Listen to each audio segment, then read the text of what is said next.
Ahojte, ahojte drahé ženy, ahojte, zdravím vás v tomto živom vysielaní a v podstate po veľmi dlhej dobe takto vysielam naživo a veľmi som sa tešila a cítila som, že chcem natočiť video, ktoré verím, že vám naozaj pomôže a verím, že budete mať mnoho aha momentov, ktoré si zvedomíte a dáte následne do praxe.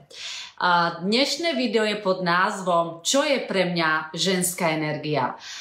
Je to vlastne téma, do ktorej som sa ponorila, ktorú vlastne idem skrz môj nový projekt Božské ženy, skrz moje nové online programy, produkty šíriť ďalej, lebo ja sama,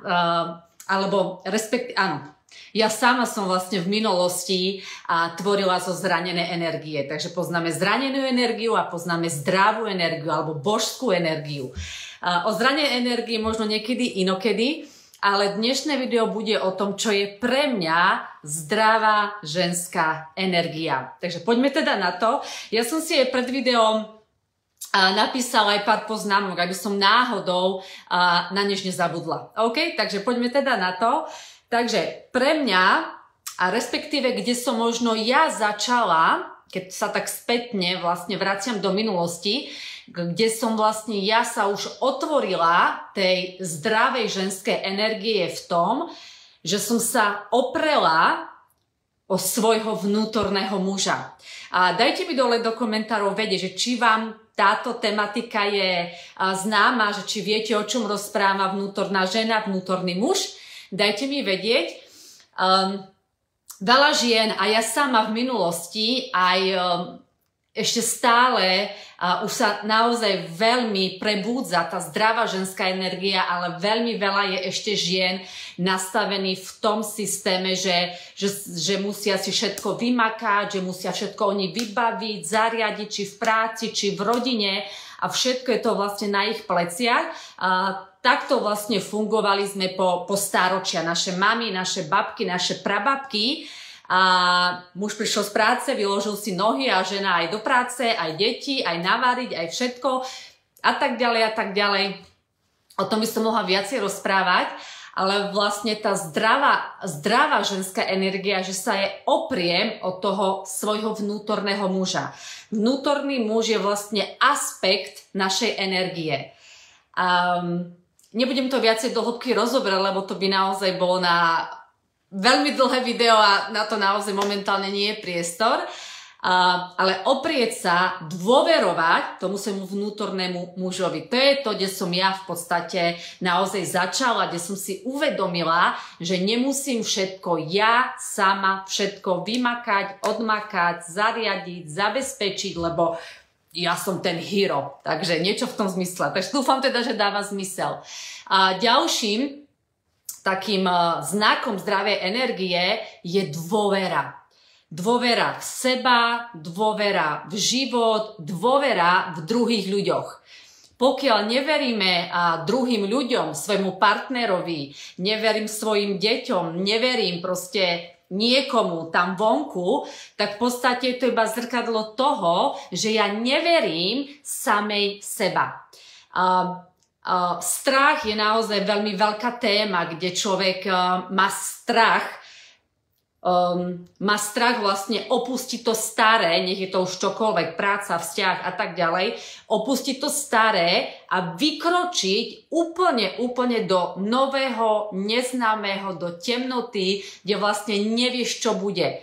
Ale my pokiaľ sa chceme naozaj v našom živote posunúť ďalej, tak bez toho, aby sme vykročili a naozaj dôverovali, to naozaj nepôjde. Čiže vlastne tá dôvera, život, že je o teba postarané, že nezomrieš, že sa ti naozaj nič nestane, že si dovolíš sa oprieť o toho vnútorného muža, dovolíš si dôverovať, že je o teba postarané a že si v poriadku. A ty proste len kráčaš, počúvaš tú svoju intuíciu, ten svoj hlas duše, kde ťa to volá, kde ťa to ťahá a ty tam vlastne ideš krôčik po krôčiku, aj keď samozrejme môže tam byť strach, aj tam bude určite strach, ale proste vie, že s každým tým jedným krôčikom dopredu budeš čoraz bližšie v súlade s tou svojou dušou. A vlastne strach je iba niečo,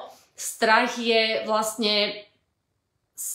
nás iba sa snaží udržať v tom starom, čo poznáme. Ale ako náhle proste ideš vykročiť do niečo úplne nového, do niečo neznámeho, tak je tam vlastne strach.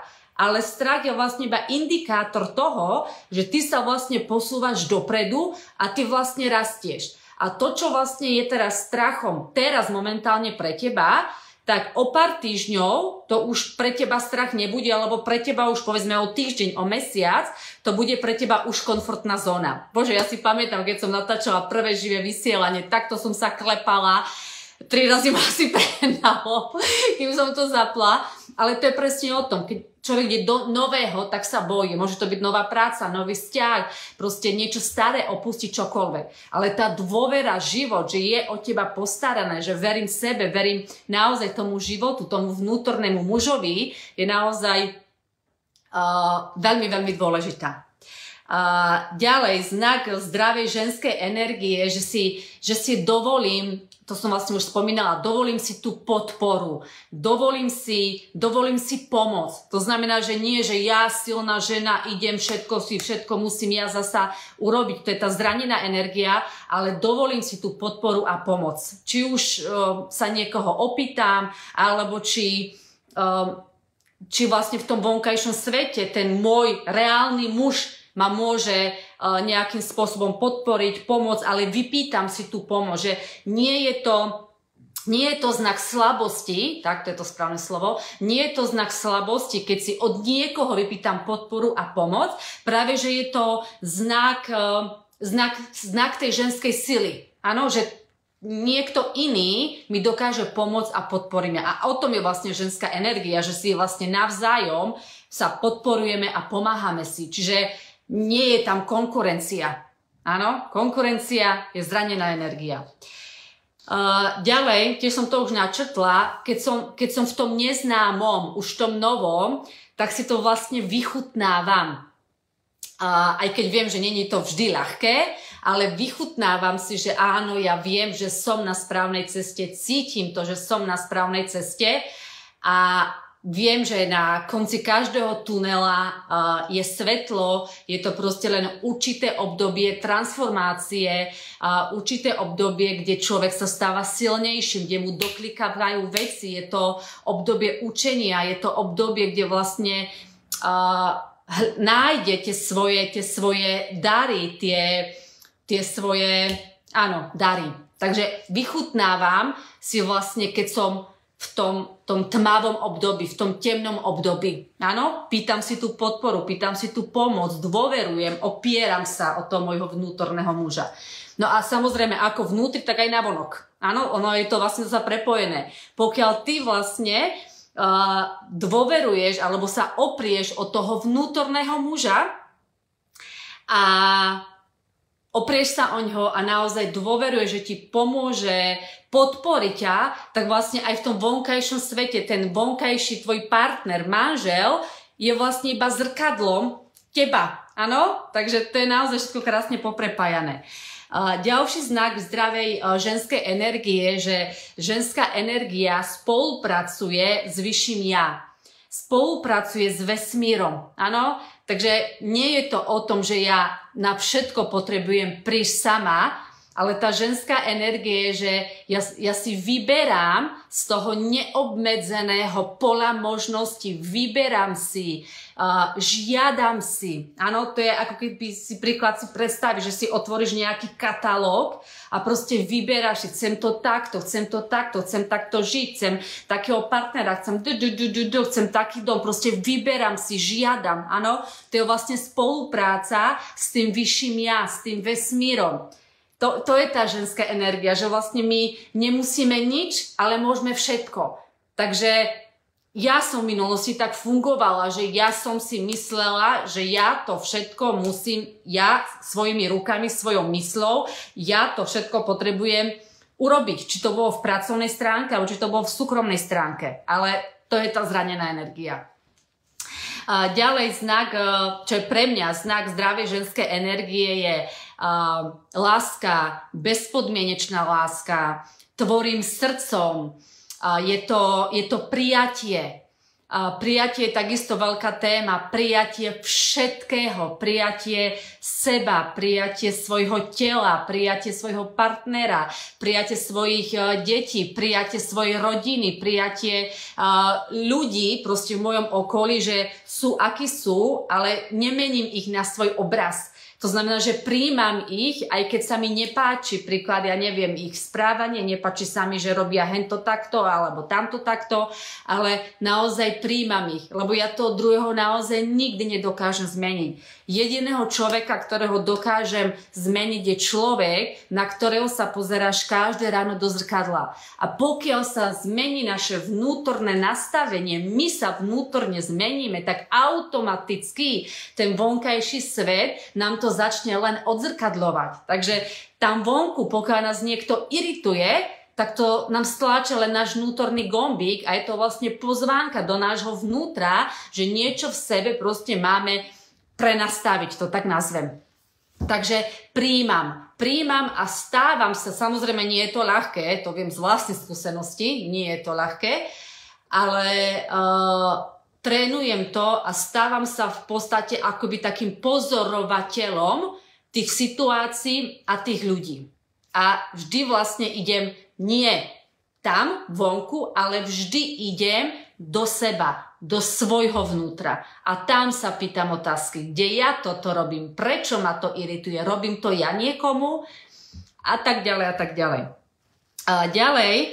Ďalej je také znak zdravej ženskej energie je plynutie, proste flow, áno, plyniem tým životom. To je to, že nemusím nič, robím všetko a to svojou energiou si vlastne priťahujem všetky tie veci, po ktorých túžim do môjho života. V odzvukách som taká čarodejnica a tou energiou si vlastne ja všetko vlastne tvorím. Ja. Nie nikto iný, ale ja tou energiou, ako sa cítim, aké mám pocity, aké mám emócie, tak to všetko si vlastne ja priťahujem do svojho pola. A ďalej znakom zdravej ženskej energie je taká šťavnatosť. Šťavnatosť, vášeň, radosť. Opak je samozrejme taká strnulosť, zaseknutosť, prázdnota povedzme.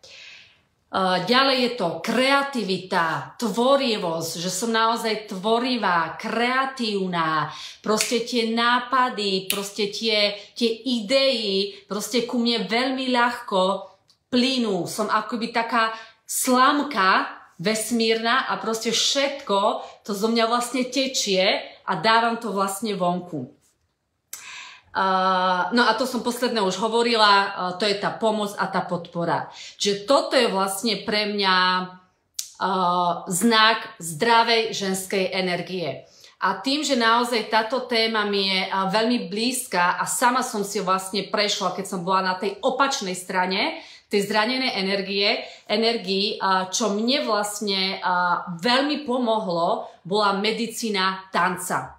A práve to, čo vlastne mne najviac pomohlo sa preklopiť do tej zdravej ženskej energie, do tej božskej ženskosti a lámať tie vzorce zranené energie, bola práve medicína tanca. Bolo vlastne to, že som začala počúvať hlas svojej duše, začala som počúvať intuíciu, ktorá mi jasne dávala najavo, moja zlatá, tadiaľ to už nie, tadiaľ to už fakt nie a potrebuješ niečo vo svojom živote zmeniť. Bolo to náročné, bolo to ťažké, ale naozaj, keď človek cíti, že tadiaľ to nie a zrazu proste urobí výhybku to v svojom živote, tak nejaký čas trvá, kým sa to všetko preorganizuje a ja som vedela, že moja tvorba sa bude meniť a práve preto som aj založila projekt Božské ženy, kde momentálne máš možnosť vstúpiť do môjho prvého online programu, z ktorého sa naozaj veľmi teším, ktorý sa volá, bude to 5-dňový online program a je to Ponor sa do svojej ženskosti. Skrz medicínu tanca, kde budeme vypínať hlavu aby nám nešrotovala a budeme sa vlastne ponárať do tvojho vnútorného sveta a budeš vlastne objavovať zákutia seba samej, nepoznané doposiaľ. A je to naozaj prenádherná cesta ženskej energie, ženskej sily, seba poznania, kde naozaj skrz medicínu tanca ti dokážu prísť také aha momenty, také nápady, také uvedomenia a je to naozaj také jednoduché. Tak práve preto som otvorila tento program, kde sa môžeš registrovať zdarma. Link, ak si sa ešte neregistrovala, tak link na tento program nájdeš niekde tuto okolo tohto videa, v komentároch hore dole mrkni. Ak nenájdeš, tak sa pozri na moju webovú stránku www.božskaženy.sk. Registruj sa. Ja sa veľmi teším, lebo viem, že pokiaľ žena urobí tento krok a ponorí sa do svojho vnútra, tak zázračným spôsobom sa proste budú diať aj zázraky v jej živote. Nepôjde to samozrejme hneď takto, to určite nie, ale postupne ten život sa začne meniť. Takže a teraz je ten správny čas, aby ženy vstúpili do svojej zdravej ženskej energie, aby vyliečili svoje vnútro a tým pádom vlastne tou energiou liečia aj svoju rodinu, svoje okolie. Teraz to bude znieť ako klíše, ale celý svet. A momentálne naozaj teraz ten svet je tak nastavený, že momentálne táto zdravá ženská energia je veľmi potrebná, veľmi liečivá a ty už tým, že zmeníš tú svoju energiu, tak naozaj to ovplyvní, či chceš alebo nechceš tvoju rodinu a tvoje okolie a tá energia proste pôjde z teba. Takže ja ťa pozývam do tohto programu, poď sa s nami spoločne ponoriť do ženskej energii, do božskej ženskosti. Odkaz niekde okolo tohto videa, pozri, klikni a teším sa na teba. Takže maj sa krásne a vidíme sa v programe. Ahoj, papa.